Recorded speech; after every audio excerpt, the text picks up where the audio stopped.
is that it will make, so one of the most common myths about moonshine is that it will make you go blind. This is actually false. So if distilled properly, moonshine is perfectly safe. The myth about making you blind was perpetuated during Prohibition, and it was that criminals were distilling alcohol carelessly or even through old radiators, and that was what poisoned alcohol, and that's when the myth became prevalent. But in fact, the worst booze poisoner in American history was the US government. And the government ordered the poisoning of industrial alcohol to prevent people from consuming it in Prohibition. This step is estimated to have slain at least 10,000 people and injured countless more, right? So real moonshine that's distilled is perfectly safe, but it's kind of, you know, when you're looking for, when you're a hammer and everything looks like a nail, all you see are nails, right? So they're, or, you know, look at the chickens going home to roost when they say that alcohol is evil. They actually ended up poisoning some of the ingredients that people would use to make alcohol, and then poisoning people as well. So I'm going to start sharing my screen right now. So moonshine, tales, and tasting. Can y'all see it? Everything good? Oh, wait, no, I didn't share screen. Sorry. I just started my presentation. Okay. All right, let me start sharing the screen now. Okay, so there's that, and then play slideshow. So this image right here is from the Watauga Democrat, and that is of my great-grandfather in front of his still setup. So there's an old toast that was popularized. Here's the old corn liquor. It whitens the teeth and freshens the breath and makes childbirth easy. It'll warm you when you're cold and cool you when you're hot. And historically, Americans love to drink, right? The 2016 per capita consumption of alcohol was 2.3 gallons of pure ethanol, right? So 100% alcohol, 2.3 gallons per capita in America, right? Well, during the 1850s, this number was closer to 6 or 7 gallons of pure alcohol. So that is just, for example, most moonshine that you would find or taste is 50% alcohol, right? Or like wine is around 12 or 13%. Beer is probably around 5. So, you know, that's, people love to drink, but historically they like to drink more. And few regions are subject to as much misconceptions and stereotyping as the Mountain South. For many Americans, Southern Appalachia was and still is a land of backwardness, poverty, hopelessness, and violence. Appalachia often evokes images of drunken hillbillies, rednecks, feudists, and moonshiners. Its inhabitants are supposedly eccentric, lazy, and hard drinking. Such negative images of Appalachia were largely a post-Civil War construct created by missionaries, journalists, and travel writers who discovered an isolated people still living like America's pioneers. These caricatures were created to serve the motives of outsiders who wanted to capitalize on the region. So Appalachia became an American other to allow middle-class city dwellers to feel better about other people, to feel better than other people. But liquor manufacturing was one of the first industries in our nation and in North Carolina. Liquor manufacturing was important for all types of social events like dances, barn raises, militia musters, political rallies. There are stories of early politicians that would have a keg of liquor and give free drinks to anybody who voted for them. Alcohol provided the community with a substance that provided social cohesion as a chance to escape the normal routines and relax together. And there's a difference between a legal distiller and a moonshiner. The moonshiner chooses not to license his distilling operation or pay taxes on his whiskey. The British and Scottish began taxing whiskey in the mid-1600s, and by 1700, the British were calling brandy smugglers on the coast of England moonlighters or moonrakers. In the Virginia Blue Ridge, the illegal distiller came to be called the moonshiner or bootlegger. So a large part of the heritage of Appalachia are the Scots-Irish, and the Scots-Irish brought the tradition of making alcohol to Appalachia. But in truth, every people, pretty much every culture has a tradition of distilling or creating alcohol unless their religious or cultural customs do not permit the consumption of alcohol. So just a little background about the Scots-Irish. Many of them are from the Northern Irish region of Ulster, and by 1800s, the Scots-Irish accounted for 43% of southwestern North Carolina's population. And the Scots-Irish brought with them three main trades to the region: cattle farming, Presbyterian ministry, and whiskey manufacturing. The tradition of whiskey making, there's a traditional recipe that relied heavily on barley. So they modified the recipe to use what was readily available and grew well in this region, which was corn. The ingredients may have changed, but the finished product was still in high demand. Today, I'm using a few primary resources, some books: Moonshiners and Prohibitionists, The Battle Over Alcohol in Southern Appalachia by Bruce E. Stewart, Corn from a Jar, Moonshining in the Great Smoky Mountains by Daniel S. Pierce, images from the W.L. Urey Appalachian Collection at the ASU Library, and images from the Ferrum University Blue Ridge Institute. So before I delve deeper, I want to share with you all my connection to moonshine. So I showed an image on the first slide of my great-grandfather in front of his still, and now we're going to just watch a short clip from CBS Carolina Camera from the early 80s. So this is called The Last Mountain Man.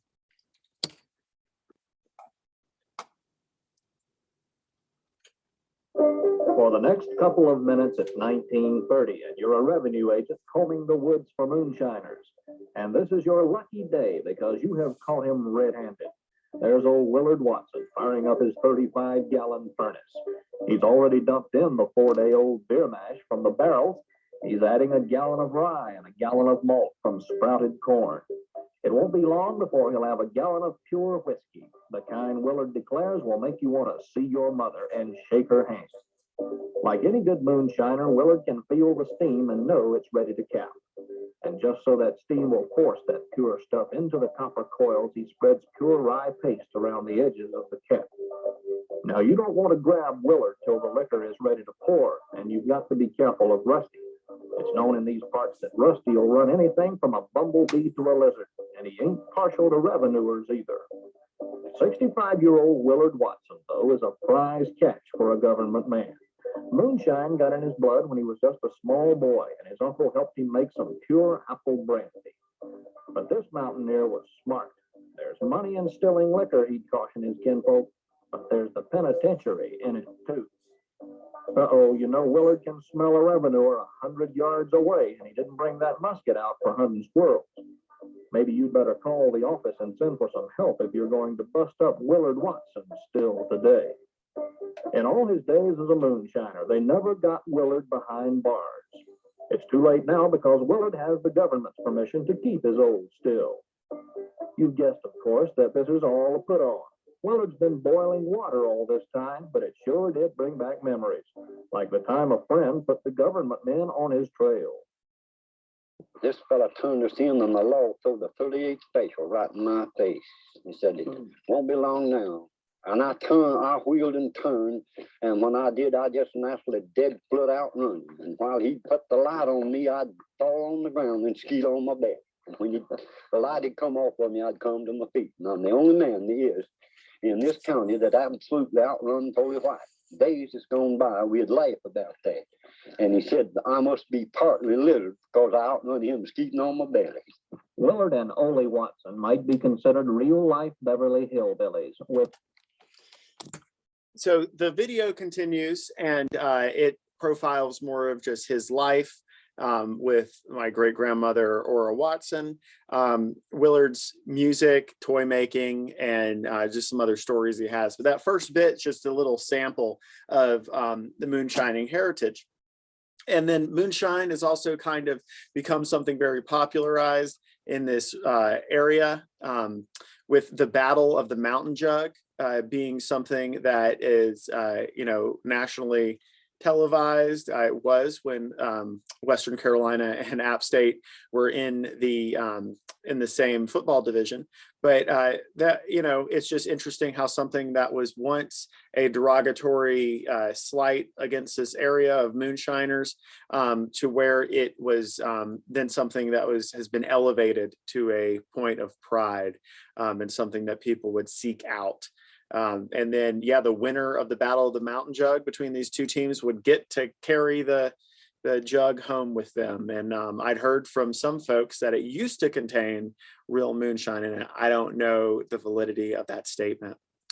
And just before we continue, I see some things that popped up in the chat. Just when I am using the full screen mode, I can't access the chat at the same time as going the slide. So if any questions or anything pop up there, please just signal me and ask the question. So here's a photo of from the 1950s of a typical still location, and some people posing with a gun and posing with the jug up to their mouth. But to have a good still spot, you want it to be secluded so people wouldn't walk up on it, and you want access to clean water. And so recipes vary through trial and error, and distillers would craft their recipes and pass them down through the family. Many people have asked me if I have my great-grandfather's moonshine recipe, and if I did, I wouldn't tell you, so don't ask me. The recipes may have differed, but the techniques kept true to Scots-Irish traditions. And the antebellum moonshiner used a pot still. So this is very practical and light and easy to transport. So here's just a diagram of a pot still and the different parts that are involved in it. The demand was so high in the 1790s for pot stills that traveling merchants in the region started to sell them. Well, once you have a still, you have to find the best place for it. Stills require a lot of water, so you must set them up near a stream with soft water. This can be done by examining the plants around the stream. Yellow root and horse mint signal that the water is soft and good for distilling. Others collected steam water in a jar and shook it and turned it on its side. And if bubbles formed, then the water was soft and good to distill with. So once your site was selected, it was time to pick the ingredients. And if you're making whiskey in these parts, you would use corn. And if you're making brandy, you would use fruit. Peaches and apples were most common in this area. In the clip that I just showed you, they said that Willard Sr. first got the taste for distilling moonshine when he made a batch of apple brandy when he was a young man. A good moonshiner would go through the grains of corn by hand and discard any rotten, dirty, or discolored kernels. So it's science time. And in order to change corn starches into sugars through fermentation, they would make corn malt first. And to do this, you place unground kernels in a container with holes on the bottom and pour warm water over the kernels. And if everything went right, the corn would sprout after a few days. And sometimes they would accelerate this by burying the corn in manure. And don't worry, the whole distillation process cleans everything, so you don't have to worry about the manure. But once the kernels had sprouted, they were dried in the sun or by a fire and ground into a coarse meal like grits. They'd place the meal in an oak barrel mix and mix it with hot water and make a mush. And it became the sweet mash. So you can see the mash on the left here in this diagram. 1 bushel of sweet mash stirred into 30 gallons of water made 1 to 1.5 gallons of whiskey. After making the sweet mash, they covered the barrel and placed it in the sun to dry. After a few days, they'd uncover the barrel and thin out the sweet mash with warm water. Sometimes they would add rye malt to speed up the process. The malt would rise to the top and create a layer, keeping out the air and locking in the flavor. During this time, the sugars were turned into carbonic acid and alcohol, and the sweet mash mush became a soupy yellow liquid known as sour mash. 5 to 10 days later, they separated the mash from the water using distillation. To ensure that the mash did not lose its 10% alcohol content during this stage, they would distill it. They'd use a cloth to strain the liquids from the sour mash into the still, and then heat the still over a wood fire and cook the mash at 176 degrees Fahrenheit. The temperature alcohol separates from water and becomes vapor. The vapor then travels from the kettle up the worm, and the worm is the copper coil that you can see on the right here going through the barrel.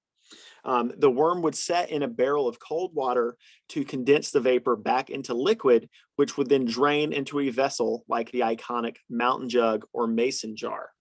So you can see that the collector is right there. So you want to keep this water cold. So that's why it's nice to be next to a stream, so you can have a pipe running through that barrel to keep fresh cold water going there. The first run of whiskey was not the finished product. These were called singlings, and they still contained excess water and some volatile byproducts like fusel oil. To purify this liquid, they made a second run, or doublings. If they're using the same still, they would have to drain the used mash and rinse it with unstrained beer in the mash barrel, which is said to make the whiskey extra smooth and mellow. Then you clean the pot with a rag and make doublings. To get an idea of the proof of their whiskey, moonshiners would study the bead at the top of a bottle of alcohol. They would shake the bottle, and if the bead was full of big collapsing eyes, known as frog eyes or rabbit eyes, the whiskey was not 100 proof. If the foam rose and remained in bubbles the size of a number 5 shot, the proof was right. So just the fun colloquialisms and terms that were here. Frog eyes, first runs. Those were just the singlings were the first runs. The frog eyes were the bubbles. And then dropping the bead was when it would hit the right temperature, and pecking the cap was what they would do to secure the cap on the still to keep it from leaking out the steam. So there are different kinds of stills that we'll go through now. This is an example of a turnip still, and it named for the squatty turnip-shaped boiler. The turnip still dates back centuries, and these stills were brought over by Scots-Irish and remained popular in the region until the 1930s.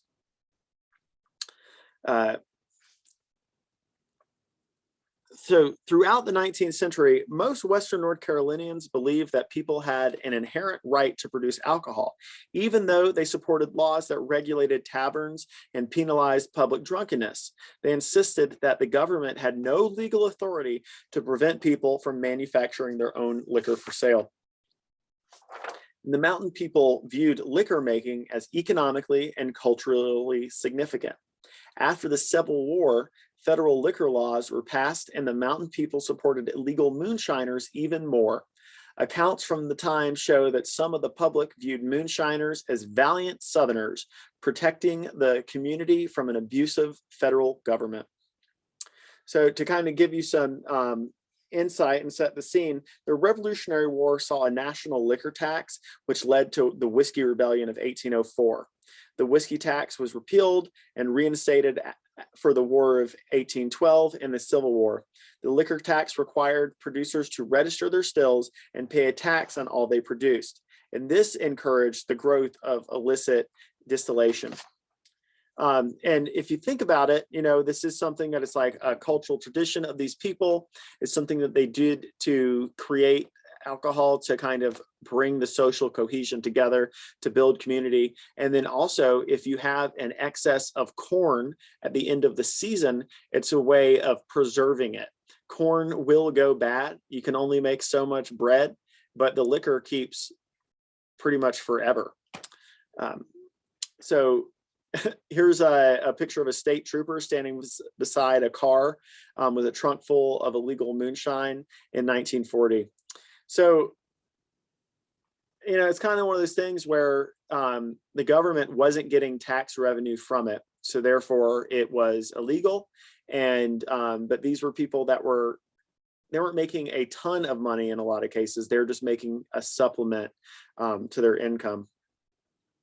In the 1880s, Randolph Abbott Shockwell of Rutherford County said moonshiners were a distinct branch of lower class whites, ignorant of even the first rudiments of education and wholly unable to give any account of the outside world. Most of them had abandoned the South during the Reconstruction by joining the Union League and bribing revenuers. They flooded the country with liquor cheap as dirt and just as filthy. Funny aside about Shockwell, he was a member of the KKK and feared violent and uncivilized moonshiners in their ranks would tarnish the organization. So being a bigot was okay in Shockwell's view, but distilling liquor to make money for your family was uncivilized and would lead to violence. You know, it's kind of like the hypocrisy of these people. Before the Civil War, moonshiners in the mountains were regarded as important entrepreneurs. And following the Civil War, the saloon became the most popular place for people to consume alcohol. By 1900, 300,000 saloons operated in the United States, double the amount 20 years prior. Saloons were not as popular in the mountain regions, partially due to the isolation of the communities. So with this rise of saloons, and the anti-saloon league focused, it came into being, and it focused on the saloon and not the drinker in their regulation. The only way to root out intemperance are to root out the institutions which support it. They managed to do this community by community until they succeeded in federal prohibition in 1919. Saloons were concentrated in the West and Northeast, but not in Appalachia. So in the mountain South, prohibitionists blame distillers for the liquor problem, intemperance, crime, violence, and degradation.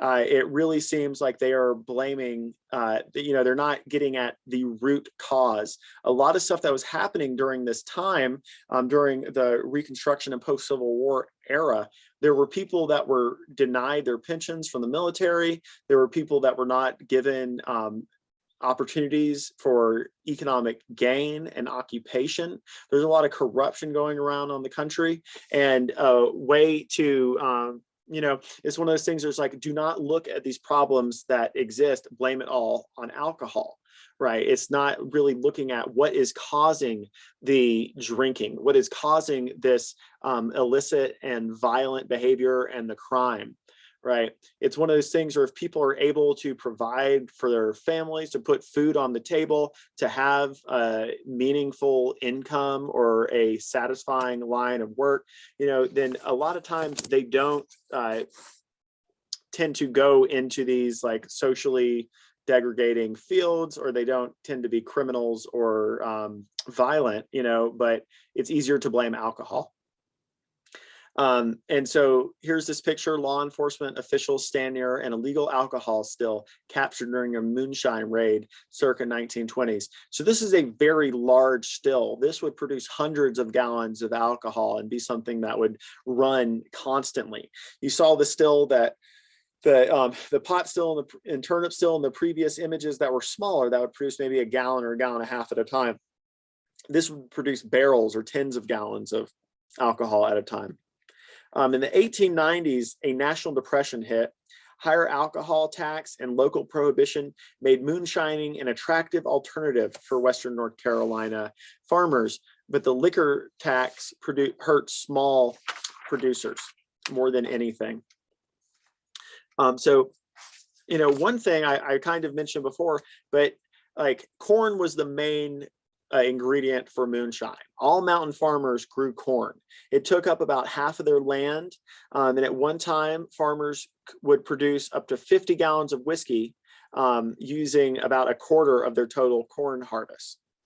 Right. At this time, mountain roads were described as widened bridle paths, which were almost impassable most of the year. Right. And the main mode of transportation would be a mule-drawn cart. A mule can carry full 4 bushels of corn to market. But if you distill corn, that same mule can carry 24 bushels of corn in liquid form, right? In 1894, a bushel of corn was valued at 40 cents. A gallon of whiskey was $1.20. So illegally distilling, right, 2 bushels of corn could make 5 gallons of alcohol, or you'd get $6 of profit. If you were to legally distill your alcohol and pay those liquor taxes, you would get a 50-cent profit, right? So it's really taking away one of the few opportunities people had for income during this time. In the 1890s, there wasn't, in this region of Western North Carolina, there wasn't a lot of industry at that time. The railroad had not really made inroads in a lot of the rural areas because of how difficult the terrain was, and logging wasn't as prolific as it would be at the early 20th century. So the way that people could make an income would be through agricultural means, right? And they would have to drive their cattle or their turkeys or their pigs to market along these roads, right? Which would take a long time to go to the main markets like Charlotte or Asheville, right? Or they could distill their excess corn, trade it with people in their community, or take it to market and not have to worry about it spoiling, and then make an income. So in 1840, Western North Carolina was 17% of the state population, but responsible for 1/3 of the state's whiskey. And there were 4 counties in North Carolina that were the most prolific for producing alcohol. There's Surrey, Burke, Wilkes, and Ashe County. So 2 of the counties in the high country. And those 4 counties accounted for 50% of the mountain population and 90% of the whiskey. But, you know, we've talked a lot about this being an opportunity for poor people to make income, but distilling was not limited to poorer farmers. Even the wealthy participated in this endeavor. William B. Lenore of Caldwell County was prolific in his distillation of brandy, right? But it's one of those things where he didn't have to face the same types of repercussions as the small poor distiller. Here's another example of a still. This is the black pot submarine still. When run in the black pot style, the large submarine still eliminates the need for mash barrels or boxes. And so this was from the Blue Ridge Mountain in the 1960s. It's a larger operation, a submarine, because part of it would be dug underground. This is a steam still, a very large still. You can see the children in the front. They're about the size of a barrel, but the men standing up behind it. Steam boilers could be built taller than either turnip or submarine stills because the mash in a steam outfit would not scorch. So you didn't have to worry about it burning. The smaller size of the turnip and the submarine still made it easier to control the ingredients and keep it from burning. So these are some illustrations of mountain people and moonshiners from Harper's Weekly. Illustrated magazines were the big way of sharing information during this time, and it kind of responsible for perpetuating a lot of the stereotypes towards mountaineers that are still popular today. So during this time, the moonshiners' preference for soft water became used against them. When revenue agents were on the prowl, all the revenue agents had to do was follow a stream with soft water, and before long they'd find a still. And one way they could do this was, just like I mentioned before, identifying the plants that were next to the stream. If touch-me-nots grew next to a stream, they knew the stream had hard water and they would never find a still on it. Revenuers would destroy any stills they found, and catching the moonshiners was a different story though.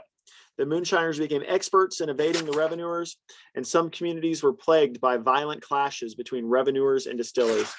Revenuers depending on distillers for their jobs, mutual respect was established between some. And the revenuers, the tax agents, respected the art of making the shine, and the distillers respected the tenacity of the revenuers. One solution the government sought to regulate distribution of alcohol was through legal dispensaries in which licensed distillers could sell their profit and the government could collect taxes. But this was not enough for some.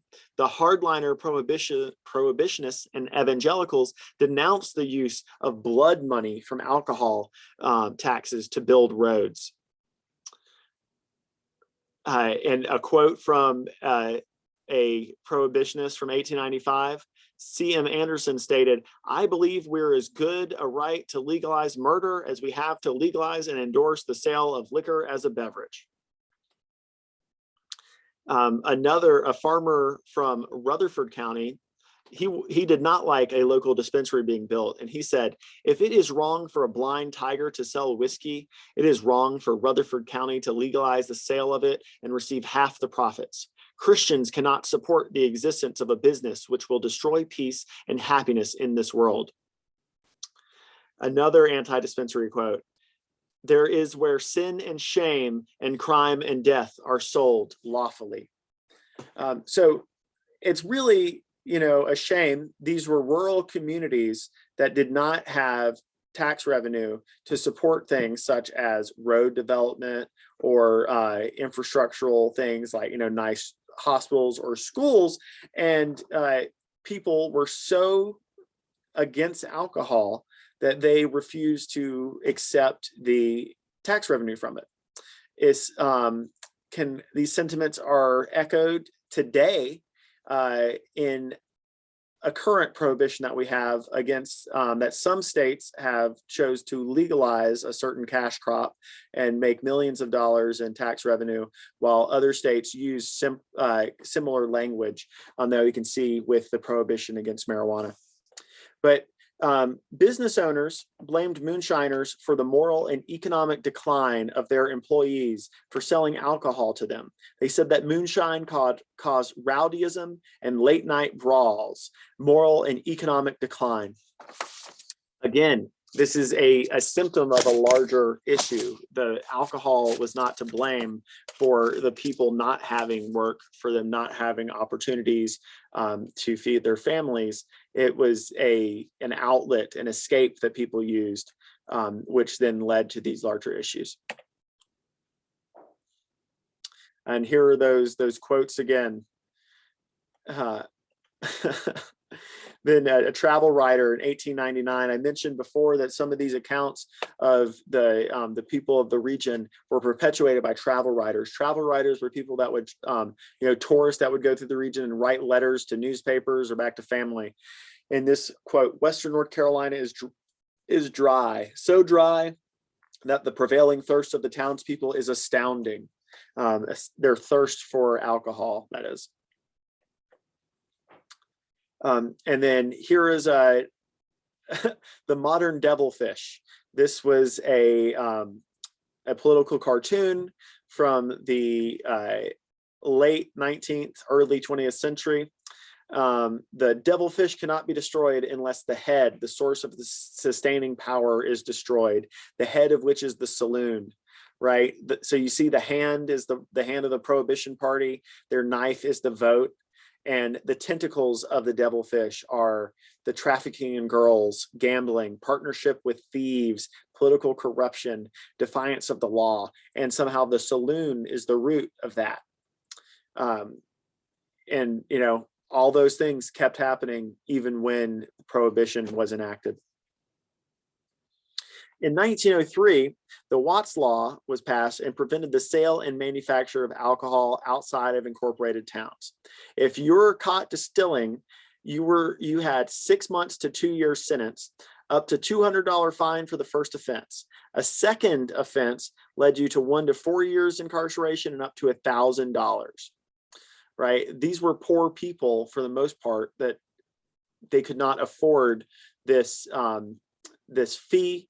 Or if you're a wealthy person, like I mentioned, Mr. Lenore earlier, it was a slap on the wrist, right? So again, it's a crime for the poor, a fine for the wealthy, right? We're seeing similar things happening today with the way our judicial system, the way laws are structured, right?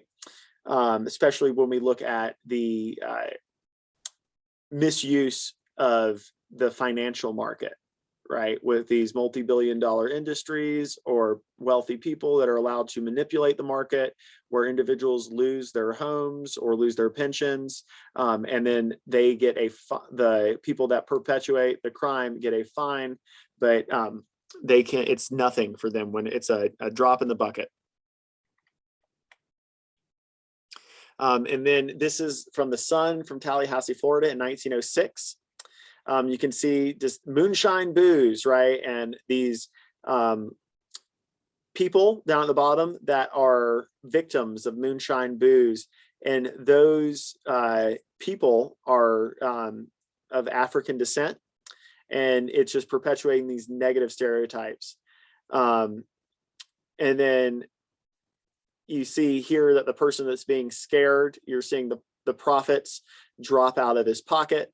And it is someone who is reaping the benefit from the taxing of alcohol. In 1908, Sim McCall, who's a Caldwell County minister, said, "The Bible supports distillation and that Jesus had been a distiller by making water into wine. So if the temperance movement proves that Jesus had sinned and set a bad example, then they have destroyed Christianity." Right? So it goes to show that there is this hypocrisy at work, right? And there are accounts from the Bible where Jesus drank so much he had been considered a drunkard, right? But then it's interesting how many religious institutions across the South are teetotalers and support prohibition. So the laws, again, discriminate against poor people because they depended upon distillation for income. They could not compete with larger farms outside of the mountains. So turning corn into alcohol is the only way that they could really make money. And liquor legislation was therefore an aggression towards the poor agrarian class in these isolated rural areas. And there are accounts that revenue agents hated the prohibition legislation as well and viewed prohibition as a threat to their jobs. T.G. Crenshaw said, "I am a tax collector, not a guardian of the prohibition laws. I am not here to suppress liquor making or liquor selling." Revenuers recognized that the laws would not reduce the amount of liquor made or sold, but increase the amount of blockading or bootlegging committed. We saw the rise of organized crime in the 1920s when national prohibition was enacted, because people still want to drink. There are accounts of, the wealthy still having a surplus of alcohol even during prohibition, but they would not be incarcerated for it. They would just be able to pay a fine. So the temperance movement managed to make illegal a product that Americans had enjoyed for generations. They were able to convince the public that alcohol manufacture was the root of the problem. In Western North Carolina, distillers had historically enjoyed support, widespread acceptance from the community and the Bureau of Internal Revenue. The Democratic Party's abandonment of moonshiners and the widespread negative portrayal of the mountaineers by national media paved the way for local movements against distillers following Reconstruction. By the beginning of the 20th century, this crusade had erased the belief that alcohol manufacture was an inalienable right and economic necessity. Part of this is that distillers kept violating local temperance laws and made it easy for people to blame them for promoting drunkenness and violence. For them, statewide prohibition became the only option. Western North Carolina was transitioning from rural to industrial communities and economies in the late 19th century. With improved transportation, urban growth, and increased commercial farming sparked economic and social revolution. It bridged the gap between city folk and mountain people, and the ideas of urban prohibitionists began to sway public opinion about traditional drinking norms. By the turn of the 20th century, the temperance crusade had admonished alcohol production and consumption as a hindrance to economic and cultural development. The road to prohibition in Appalachia may have been more difficult than other parts of the nation. Prohibitionists preyed upon xenophobic and racist inclinations within the populace to generate sympathy for the cause of temperance. The Southern prohibitionists demonized the drunken former slaves, and Northern prohibitionists demonized European immigrants. As we can see here with this New York Times editorial cartoon from 1928, what a queer looking camel, where we see Uncle Sam viewing a camel prohibition, which has the legs of bigotry and religious prejudice propping it up. It's just another excuse that people use. They veiled their bigotry through this, this moral ideal of temperance, but they were using it to support their xenophobic and racist means.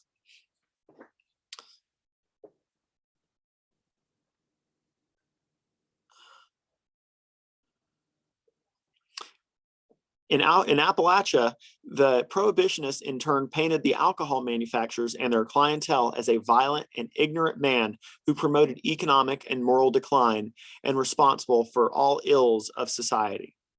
The caricature of the drunk mountaineer has perpetuated popular culture since that time through such means as film, comic strips, and literature.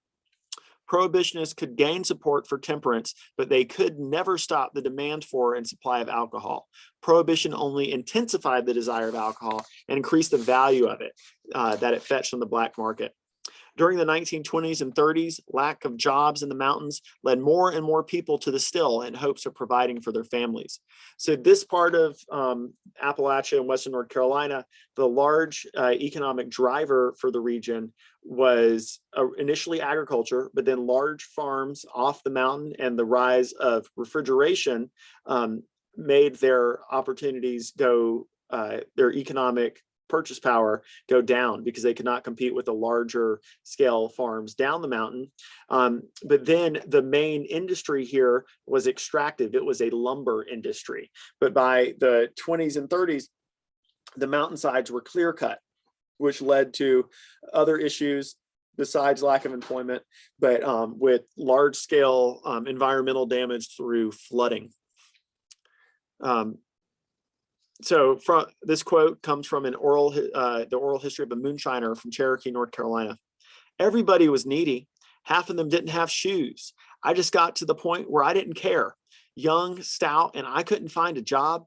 I'd been all over South Carolina, hitchhiking everywhere, and I just couldn't find a job. Finally, I came back home in the fall. We made a crop. I left it with the old lady, and I started making liquor. I had to have some money.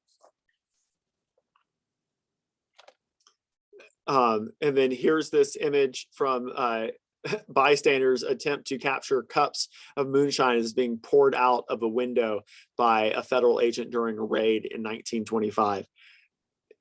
People still have a hunger and a thirst for it. You're only punishing them by making it illegal. So during the Depression, moonshiners produced more than ever before and grew into organized criminal businesses. In 1935, revenuers in Wilkes County raided a house and confiscated 7,100 gallons of liquor, the largest inland seizure of untaxed liquor in the United States. But quickly, public opinion changed. The middle-class townspeople embraced consumer culture and redefined their standards of behavior, abandoning their support for prohibition. It became an unwanted remnant of a Yankee Protestant notion that private moral conduct should be regulated through public action. Ironically, prohibition had become an unwanted remnant of traditional American values when the previous generation viewed the manufacture and consumption of liquor in the same light. It's just how these trends and these views of what is moral and what is right, it goes in waves, where one generation views it as a right, another generation views it as a moral ill, and then it swings back the other way, where the next generation views it again as something that is not to be punished, because they saw that the issues persisted. When you had this regulation, this demonization of the consumers, the same corruption, the same violence were still happening. And you saw again that it was a prohibition on the poor and a fine for the wealthy. The temperance movement pushed the middle-class values of self-control, frugality, and sobriety.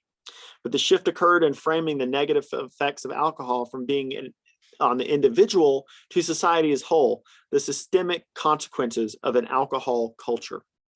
So one thing that's interesting is North Carolina was actually, they passed a statewide prohibition before the federal prohibition. The prohibition federal prohibition was enacted with the 18th Amendment, and then it was repealed in 1933 with the 21st Amendment.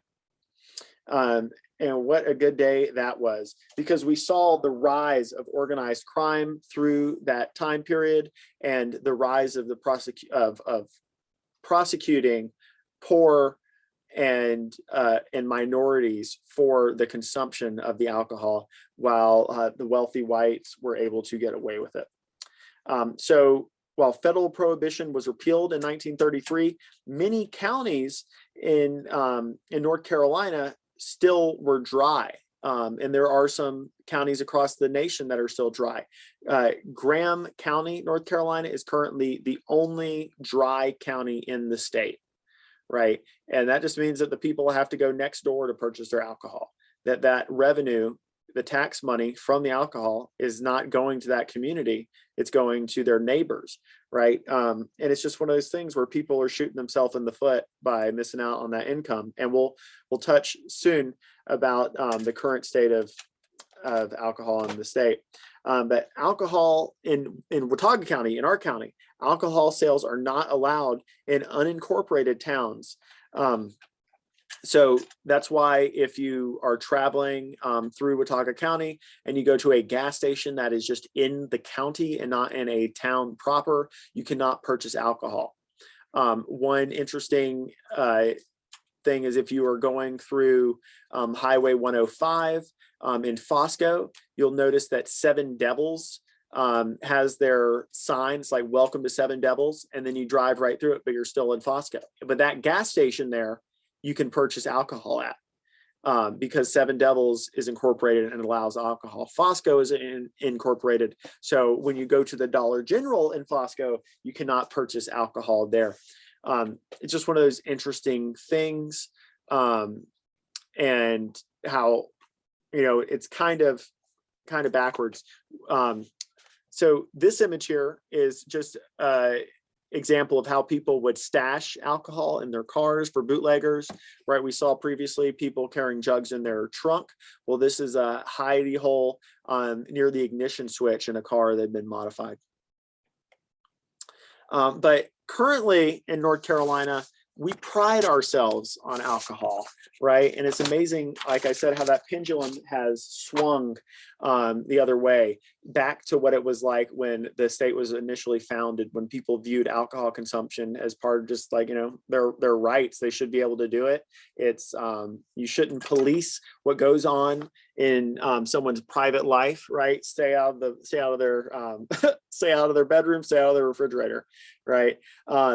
So the current state of alcohol in North Carolina, there are over 300 breweries, over 50 distilleries, over 100 wineries, right? Asheville, North Carolina had the title of Beer City, USA for the most breweries per capita of any city in in America.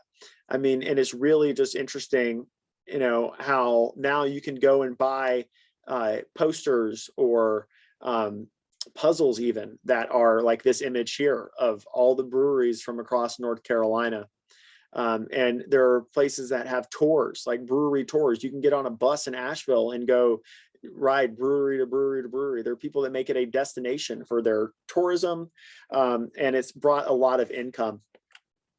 Asheville, Buncombe is in Buncombe County, and this is from, I believe, 2017, but just showing the economic contribution that brewing and breweries has made to the county, right? So it's provided 2,500 jobs, right? Over 2,500 jobs through working at the breweries, and then the tertiary things like people that work at the tap rooms, tasting rooms, or at specialty beer shops. Right, that top 5 industries in the Asheville metropolitan area are breweries, manufacturing, crop farming, wholesale trade, and truck transportation, and food and drinking places. Right, all those industries that are making income because of alcohol, right? Because of beer production. Over $900 million of funds contributed to the economy, right? Through beer, right? Just through the money that's paid to labor, and then the gross income from people coming there. It put heads in beds, right? What actually provide tourism revenue for these counties are people traveling to the area and staying overnight, right? And then in some counties, like, it's like all the police force does is pull people over for DUIs, right? Which is just another one of those things where they're making income because of the brewing industry. I know that's a negative point, they're doing that, but still, they're directly and indirectly, it's providing a lot of tax income, right? So it's just showing how there's been this exponential growth of the brewing industry. Breweries pop up all the time. Our small county of Watauga County has something like 5 breweries in it. And then we have ASU has the Fermentation Science Department, a nationally accredited fermentation degree granting program that has a 100% job placement rate for people to learn how to brew beer and ferment wine, also make cheese and other fermentable products like sauerkraut or pickled vegetables. The High Country Beer Fest happens here annually in Watauga County. It brings in thousands of people to the area to enjoy and celebrate North Carolina beer. And that makes a huge impact to the local economy through the purchase of hotels and food, because people don't just stay and drink at the beer festival. They spend the night. They patronize local restaurants and local businesses. And then, it's kind of an inherent irony, I think, is the marketing of moonshine today, so you can get legal moonshine. And some things, these are images of different brands of moonshine from the area, and just look at their the labeling. Some of these places embrace the caricature of the region. Like Screwed Up Country Boy Moonshine, right? Or Feud Shine, right? Those being both just like incredibly toxic stereotypes of the area, perpetuating this feud culture of the Appalachian region. But then there's this claims of authenticity, right? So Willie Clay Call's Uncatchable Moonshine. Willie Clay Call was a bootlegger who was uncatchable, from Wilkes County. He never got caught, right? Midnight Moon, that is, excuse me. They have the bootlegger car on the front. We see Smoky Mountain Moonshine Grill in Maggie Valley with the moonshine car, the bootlegging car, and the still on it, right? These images that are harmful stereotypes in some aspect, but then still, they allow, they promote the sales of it because outsiders want to, they want to have that, that taste of the real thing. But then it kind of brings up the question, is it still moonshine if it's legal, right? Or is it just unaged corn whiskey, right? Because the only thing that the difference between like the clear liquor moonshine and the brown liquor like of whiskey is the brown comes from aging it in barrels, right? So it's just unaged and it's raw. When I did this program initially, the Blowing Rock Art and History Museum a few years ago, we had a tasting afterwards, and I went to the local ABC store to ask them, what's the best moonshine I can get? And they're like, well, you can't buy it here. I can't tell you where you can get the good stuff. The good stuff is made by somebody's family, and it's illegal to have. And just a funny aside, my first time trying moonshine, I was a student at ASU and I was visiting an elderly friend, and we were watching the Battle of the Mountain Jug football game on TV. And after the game, he says, well, there's moonshine in that jug, Willard. I'm like, no, there's not. That maybe at one point. They can't do that. He's like, oh, okay, well, you ever had moonshine? I was like, no, never had it, never tried it. You want to try some? I was like, sure. So he told me a bunch of different places to go to in his house. Like some were on his Lazy Susan, some was on a bookshelf, some was in a cardboard box in his carport. So I pull out all these different things. He had 5 different types of moonshine.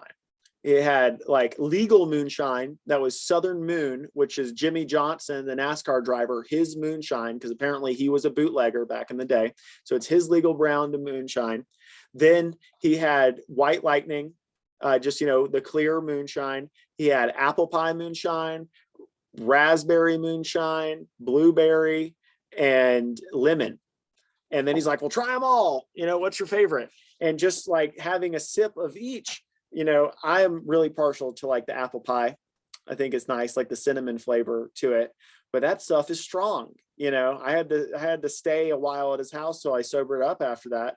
But it was just funny that the worst of the varieties was the legal stuff. The best stuff was the thing that was just in an unlabeled mason jar that he got from a friend. And that's what you'll have people that pride themselves on their family's recipe.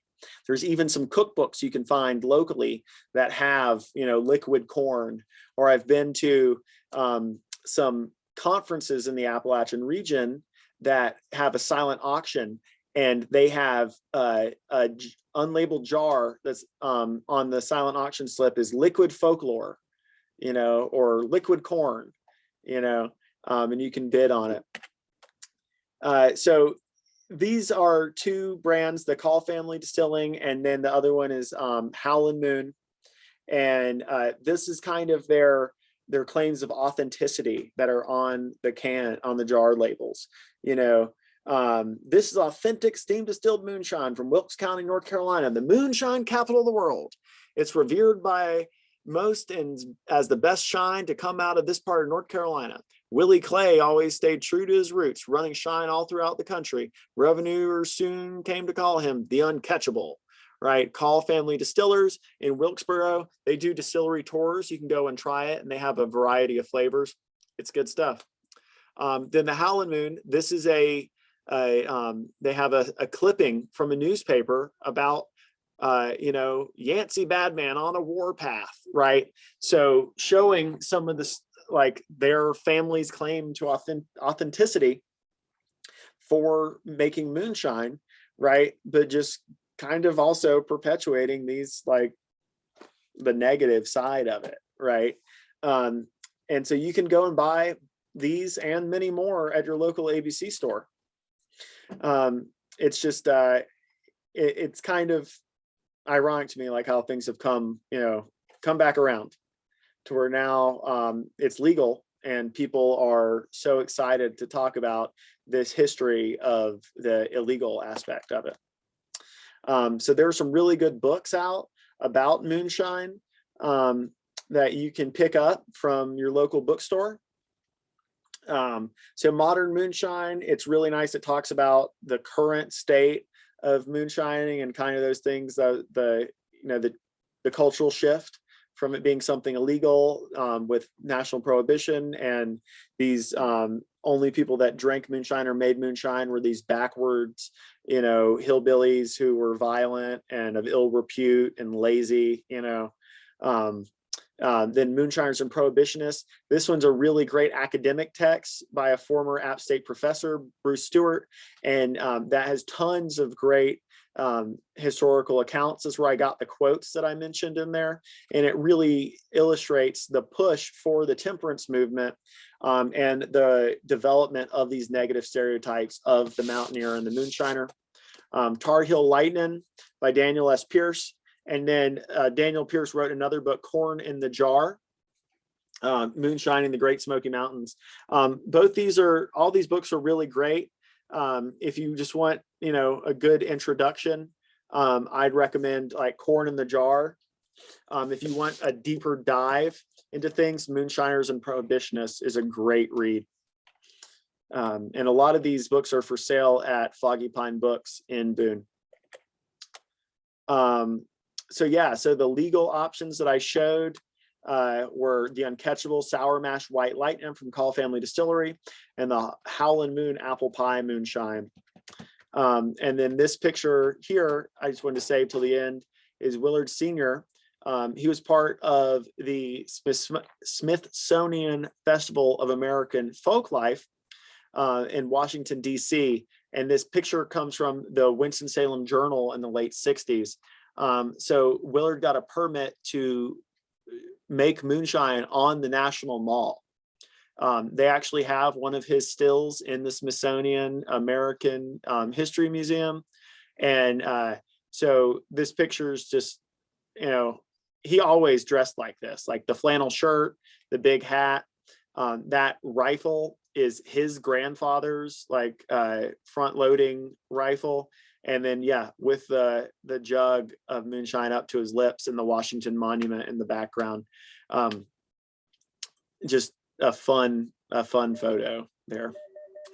I just love it. It's like the Treasury Department approved the display because of its educational value, you know, just to show how people made do. Well, that's what I've got. So I'll stop sharing now. Thank you so much for your patience and allowing me to to talk so much. Does anyone have any questions?